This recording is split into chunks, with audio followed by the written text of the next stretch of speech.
என்னையை பொறுத்தவரையில் சரத் சாரும் ராதா ரவி சாரும் நிறைய தப்பு பண்ணிட்டாங்க. இந்த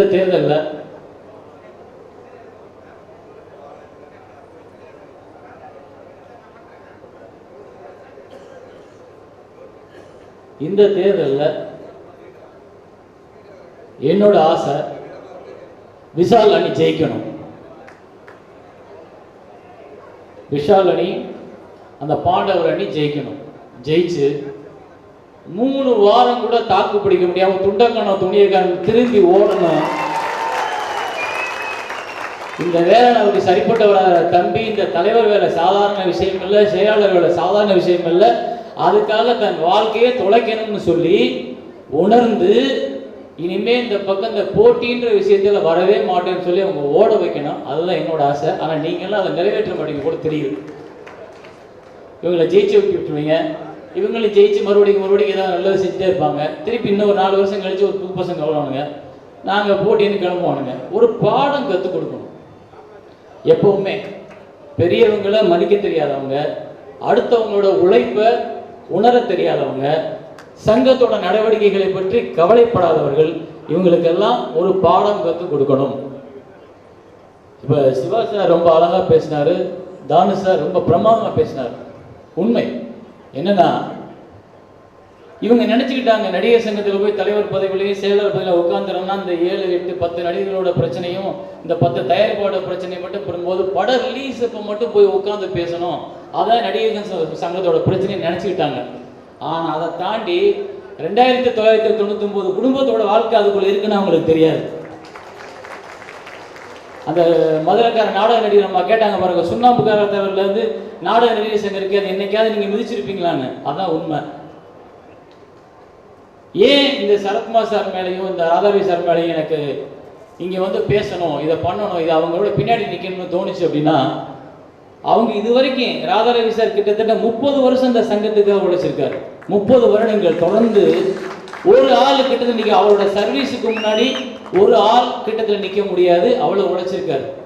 கடந்த 10 வருடங்களாக திரு சரத்குமார் அவர்கள் நடிகராக இருந்து கொண்டு, தயாரிப்பாளராக இருந்து கொண்டு, ஒரு தொகுதியின் எம்எல்ஏவாக இருந்து கொண்டு, ஆனால் அது எல்லாவற்றையும் விட நடிகர் சங்கம் மட்டுமே பெரியது, அது என் தாய் வீடுன்னு அந்த நடிகர் சங்கத்துக்காக தன்னுடைய வாழ்க்கையை எவ்வளோ இழந்திருக்காருன்னு அவரோட பலன் அத்தனை பேத்துக்கும் தெரியும். ஸோ இப்படி உழைத்தவர்களை, இந்த நடிகர் சங்கத்துக்காக கஷ்டப்பட்டவங்களை எங்க நீங்க எத்தனை பேர் இன்னைக்கு சொல்றீங்கல்ல, உங்களுக்கு இன்னைக்கு தான் நடிகர் சங்கத்தோட பிரச்சனை, நாளைக்கு கட்டடம் கட்டணும்னு தெரியுமா?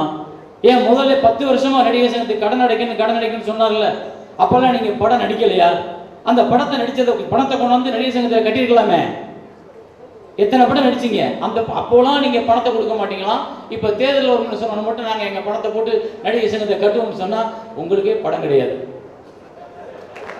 இருக்கோ இல்லையோ தெரியாது, உங்க மார்க்கெட் நிரந்தரம் இல்லை. அவரு அன்றாடம் வரக்கூடிய நடிகர்களை நம்பி பிச்சை எடுத்து ஒவ்வொரு வாட்டி நடிகர்களோட சம்பளத்தை நம்பி நடிகர் சங்கமோ நாடக நடிகர்களோ நடிகர் சங்க உறுப்பினர்கள் இருக்கக்கூடாது. நாடக நடிகர்களும் திரைப்பட சங்க உறுப்பினர் நடிகர் சங்க உறுப்பினர்களும் தொடர்ந்து வருமானமும் தொடர்ந்து தொழிலும் பெறும் வாய்ப்பை உருவாக்கி தரணும் தான் அந்த இடத்துல ஒரு மால் ஒன்று கட்டி மாசம் 24 லட்சம் ரூபாய் வருமானத்துக்கு ஏற்பாடு பண்ணி 29 வருஷத்துல கிட்டத்தட்ட 120 கோடி வருமானத்தை உருவாக்கி கொண்டிருக்காரு ஒரு சரத்குமார். ஏன்னா புத்திசாலி, அறிவாளி, தொலைநோக்கு சிந்தனை உள்ள ஒரு ஆள். இதற்கு முன்னால் இருந்தவங்க எல்லாம் மரியாதைக்குரியவர்கள்.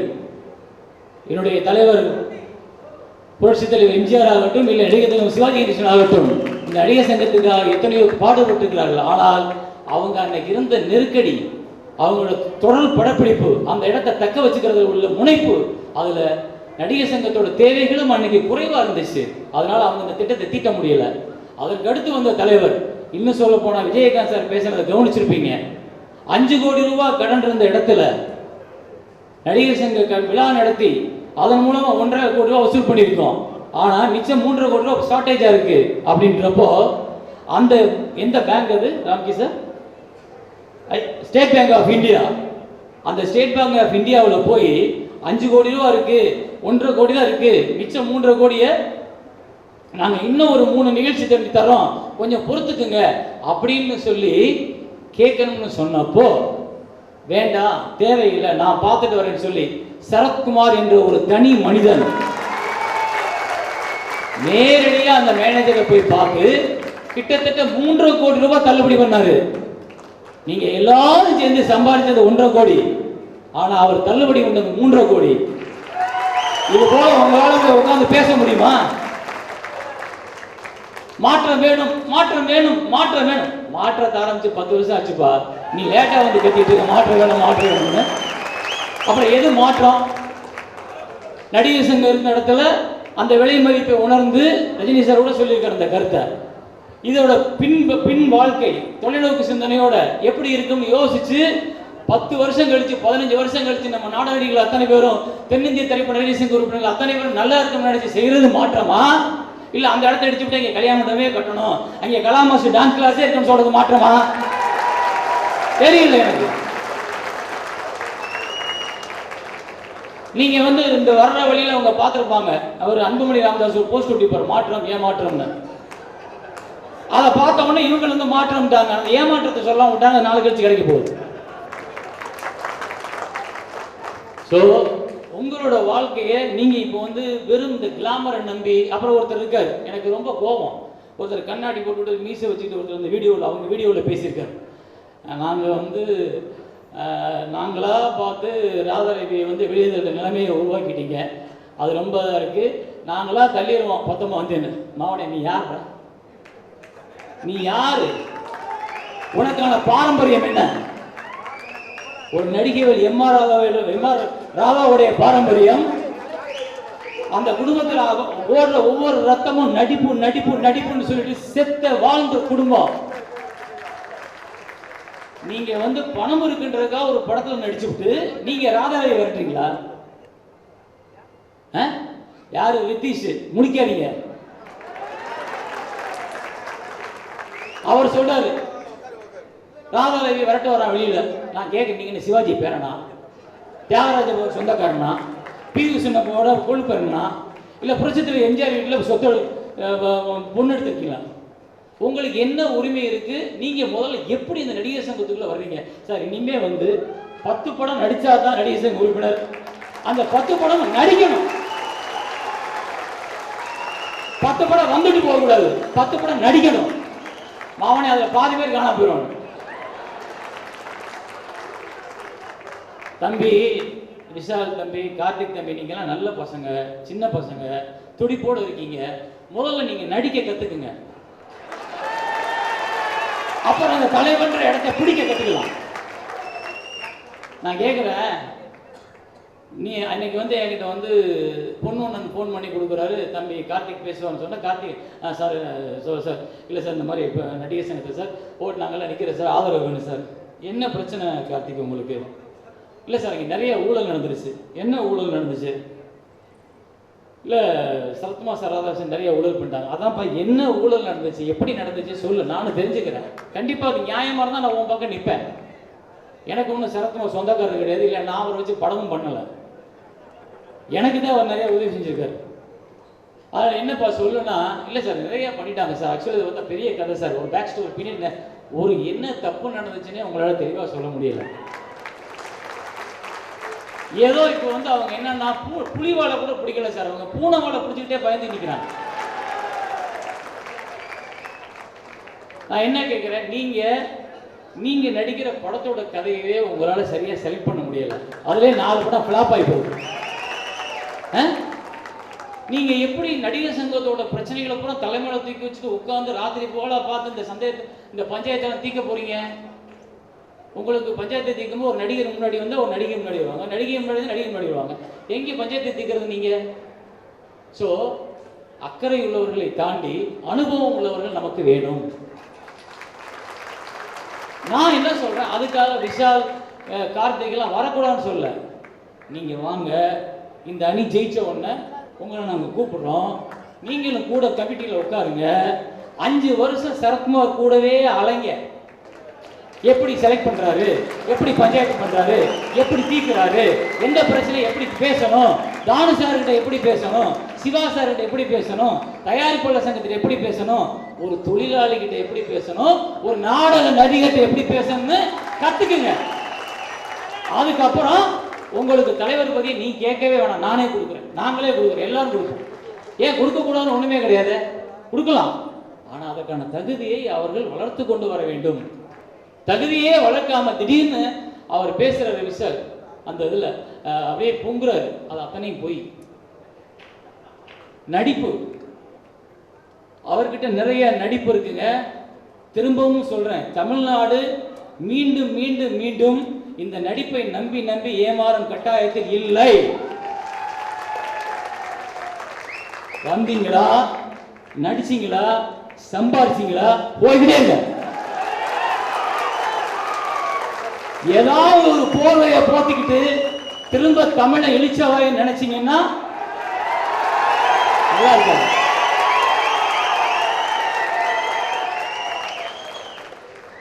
அதனால நம்மளுடைய அணி தமிழ் சார்ந்த, தமிழினம் சார்ந்த, தமிழ் மக்களை என்றும் நினைக்கக்கூடிய, தமிழ் நாடக நடிகர்களுக்காக, தமிழ் மக்களுக்காக வாழக்கூடிய இந்த அணிக்காக மட்டுமே இருக்க வேண்டும். இதுல அவங்க வாழ்க்கை இல்ல, உங்க வாழ்க்கை தான் இருக்கு. உங்க வாழ்க்கை அதுக்குள்ள இருக்கு. தலைவர் வந்து பேசும்போது சொல்லுவாரு, நிறைய திட்டங்கள் வச்சிருக்காரு இந்த நடிகர் சங்கத்தோட வளாகங்கள் கட்டுறது மூலமா. அதுல இது வரைக்கும் உண்மை என்னன்னா, ஒண்ணு தொழில் வாய்ப்பு ஏற்படுத்தி கொடுக்கணும். அந்த தொழில் வாய்ப்பை ஏற்படுத்தி கொடுக்கறதுக்கான சந்தர்ப்பம் இப்ப இருக்கான்னா இல்ல. ஏன்னா சினிமா செதஞ்சு வேற வேற மாதிரி ஓடி போயிருச்சு. இந்த நடிகர்களை கண்டிப்பா போடணும், இந்த நடிகர்களை தான் நீங்க வச்சுக்கணும் அப்படின்னு கட்டாயப்படுத்த முடியாது. அப்போ நடிகர் சங்கத்தை உறுப்பினர்கள் அத்தனை பேருக்கும் வேலை வாய்ப்பு ஏற்படுத்தி கொடுக்க முடியாது. பட் இத்தனை வருஷம் நம்ம நம்பி இருந்துட்டாங்க, இந்த சங்கத்துக்குள்ள இருந்துட்டாங்க.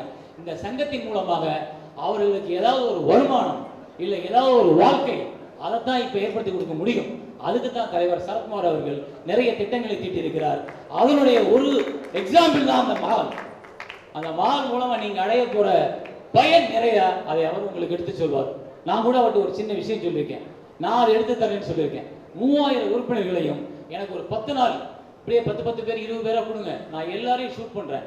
ஒவ்வொரு பகுதியாக ஷூட் பண்ணி ஒவ்வொருத்தர் பேரையும் டேட்டா பேஸ் கிரியேட் பண்ணி நடிகர் சங்கத்தோட வெப்சைட்ல எல்லா உறுப்பு டேட்டா பேஸை ஏற்றுவோம். ஏன்னா நான் ஒரு டைரக்டரா இருந்து பார்த்துருக்கேன்.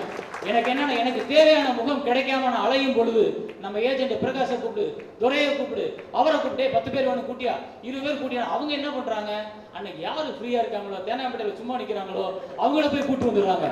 அதுல இருந்து ஒரு 4 பேரை நான் கூட்டு போட்டு இருக்கு. படம் போய் அங்கே போய் நடிக்க போனா அவ்வளவு கஷ்டமா இருக்கு. இப்போ இந்த 3000 பேர் முகம் எனக்கு தெரிகிறது இல்லை. அப்ப இந்த 3000 பேர்ல நான் தேடின யாரோ ஒரு 10 பேர் இருக்கலாம், அவங்களை நான் பார்க்காமலே விட்டுறேன். அப்ப நான் வேலை கொடுக்க முடியல அவங்களுக்கு. அப்ப நான் என்ன நினைக்கிறேன், 10 கேரக்டர் வேணும் எடுத்து வச்சு நடிகர் சங்கத்தின் வெப்சைட் ஓபன் பண்ணனா டக்கு டக்கு டக்கு டக்குன்னு போயிட்டே இருக்கும். நிப்பாட்டு இசையரசன் எந்த ஊரு, புதுக்கோட்டை, இவரை கூப்பிட்டு நல்லா இருக்காரு அப்படி என்னால கூப்பிட முடியும். அப்படியே பக்கத்துல கொஞ்சம் ஸ்க்ரோல் பண்ணீங்கன்னா இசையரசன் எந்தெந்த ஊர் நாடகத்தில் இருக்காரு சார், 18ஆம் தேதி நாடகம், 19 நாடகம், 20, 21, 22, 25 வரைக்கும் ஃப்ரீ சார், 26ல இருந்து காரக்குள்ள நாடகம் டேட் அதுல இருந்துச்சுன்னா நான் அந்த டேட்ல அவருக்காக போடுவேன். அப்ப ஒவ்வொரு நடிகர்களுக்கும், ஒவ்வொரு திரைப்பட திடீர் நடிகர்களுக்கும் இந்த தமிழ்நாடு திரைப்பட இயக்குநர்கள் ஒவ்வொருத்தரையும் கண்டுபிடிச்சு வாங்கி கொடுக்க முடியும். அந்த வசதியே எங்களுக்கு இல்ல. அதை ஏற்படுத்தி தாங்க. நான் தலைவர்கிட்ட சொன்னேன், கண்டிப்பாக இந்த தேர்தல் முடிந்தவுடன் இது நடக்கும் சேரன் கண்டிப்பாக சிவன் சொல்லியிருக்காரு. சோ உங்களை நம்பினவங்களை நீங்க நம்பிக்கையோட காப்பாற்றுங்கள். நன்றி, வணக்கம்.